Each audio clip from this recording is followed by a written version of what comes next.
Hello नमस्कार दोस्तों, मेरा नाम है दीपक नरोलिया और आप देख रहे हैं दीपक नरोलिया चैनल।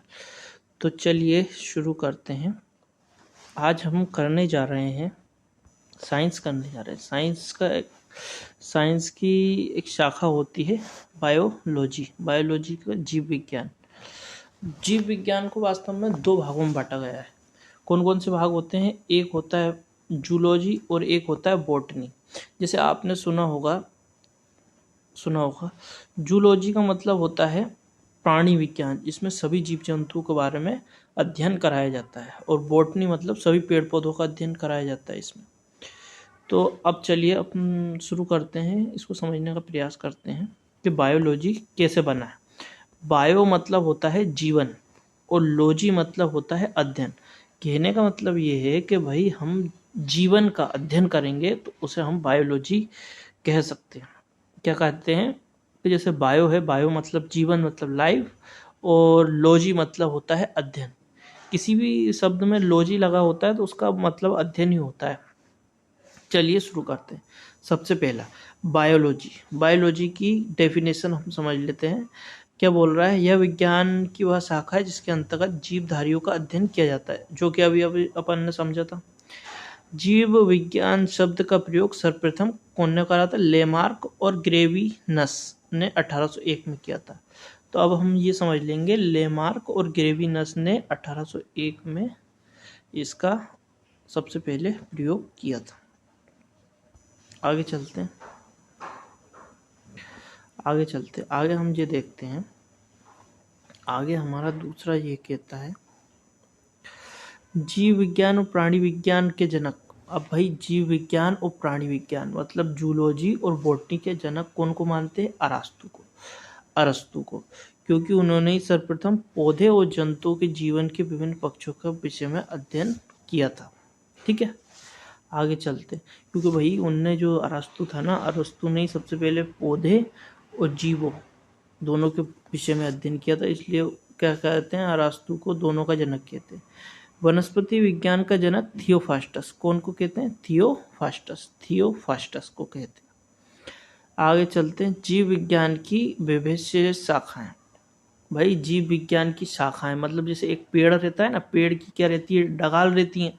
डगाल मतलब क्या रहती है? डगाल को ही शाखा भी कहते हैं। तो वैसे ही क्या है, जीव विज्ञान एक पेड़ है। अब एक पेड़ है, पेड़ में बहुत सारी डगाल लगी हुई है। अब कौन कौन सी डगाल लगी हुई है वो समझ लेते हैं।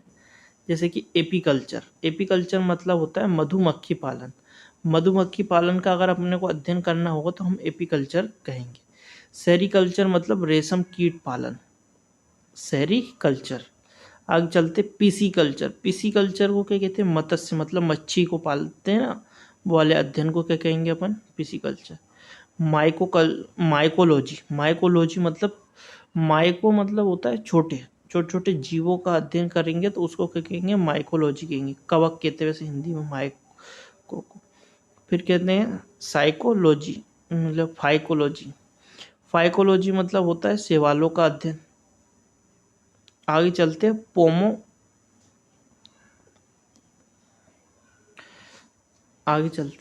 पोमोलॉजी।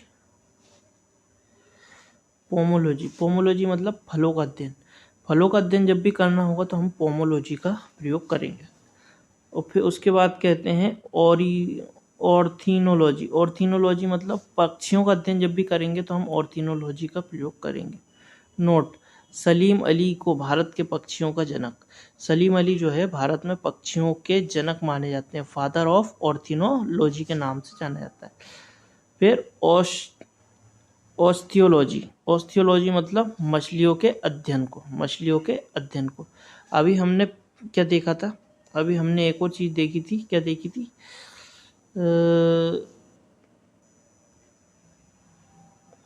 अभी हमने देखी थी पीसी कल्चर। ये दिया है पीसी कल्चर। क्या है पीसी कल्चर? इसको मत्स्य पालन के अध्ययन कहते हैं। मछलियों का अध्ययन करेंगे किसमें? इस इथियोलॉजी काय में करेंगे? इथियोलॉजी में। चलिए आगे चलते हैं हम। जैसे कि अगला दिया है हमको,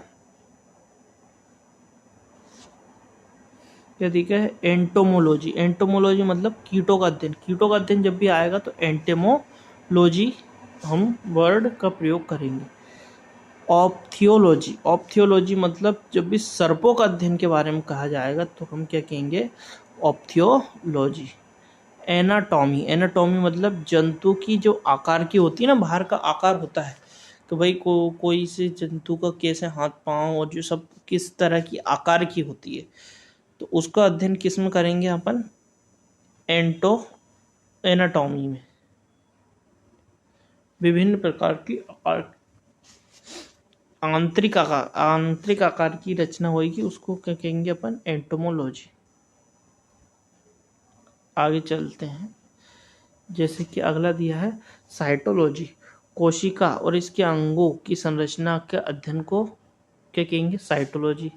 इकोलॉजी मतलब परिस्थिति का अध्ययन करना है। पादप और जंतुओं के बीच में जो मतलब क्या है, जैसे कि जंतु पादप रहते हैं ना, तो उनके बीच में परिस्थिति की बनी हुई है, तो उसका अध्ययन। अगला एम्ब्रोयोलॉजी। एम्ब्रोयोलॉजी मतलब पादप और जंतुओं के भ्रूण विकास से संबंधित अंगों एवं उनकी रचना का एवं कार्य का अध्ययन किया जाएगा, तो उसे कहेंगे एम्ब्रोयोलॉजी। जेनेटिक्स। जेनेटिक्स क्या है? अनुवांशिकी। अनुवांशिकी मतलब क्या होता है? अनुवांशिकी के सिद्धांतों एवं पौधों एवं जंतुओं की उत्पत्ति एवं संबंधित अध्ययन को क्या कहेंगे? अनुवांशिकी कहेंगे।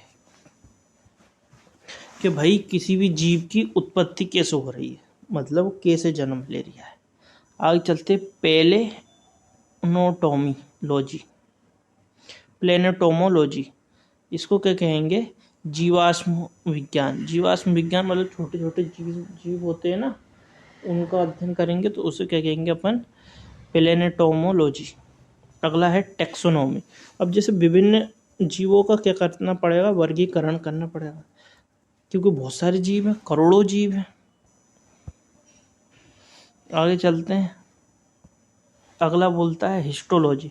हिस्टोलॉजी मतलब औतिकी। विभिन्न जीव जंतुओं के या पौधों के ऊतकों का अध्ययन करेंगे, तो उसे क्या कहेंगे? हिस्टोलॉजी। ऊतकों का अध्ययन मतलब औतकी। अगला एंडोक्राइनोलॉजी। एंडोक्राइनोलॉजी अंतःस्त्रवी या प्राणी विज्ञान की भाषा का, जिसमें हार्मोन्स के स्त्रवण, हार्मोन्स के सिक्रेशन और प्रकृति के बीच का अध्ययन किया जाएगा, तो उनके क्या कहलाएगा? एंडोक्राइनोलॉजी। पैरासाइटोलॉजी। पैरासाइटोलॉजी मतलब परजीवी विज्ञान।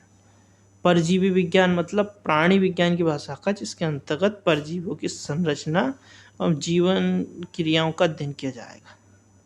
आगे चलते हैं एथ्रोलॉजी। एथोलॉजी। एथोलॉजी मतलब जिसमें प्राणियों के व्यवहार का अध्ययन किया जाएगा, उसे क्या कहेंगे? एथोलॉजी कहेंगे। आगे चलते हैं, अगला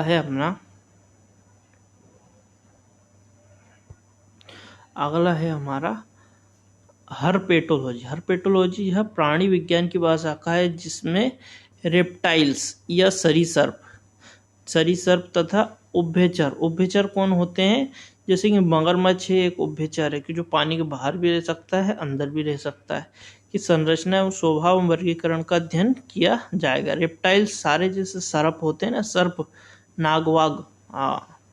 आगे चलते हैं लिम्नोलॉजी। लिम्नोलॉजी मतलब नदी, सरोवर आदि स्थिर मीठे पानी में पाए जाने वाले जीवों का अध्ययन संबंधित सौरो विज्ञान। मतलब जो मीठे पानी में पाए जाने वाले जीव जंतु है ना, उनका अध्ययन करेंगे, तो क्या कहलाएगा? लिम्नोलॉजी।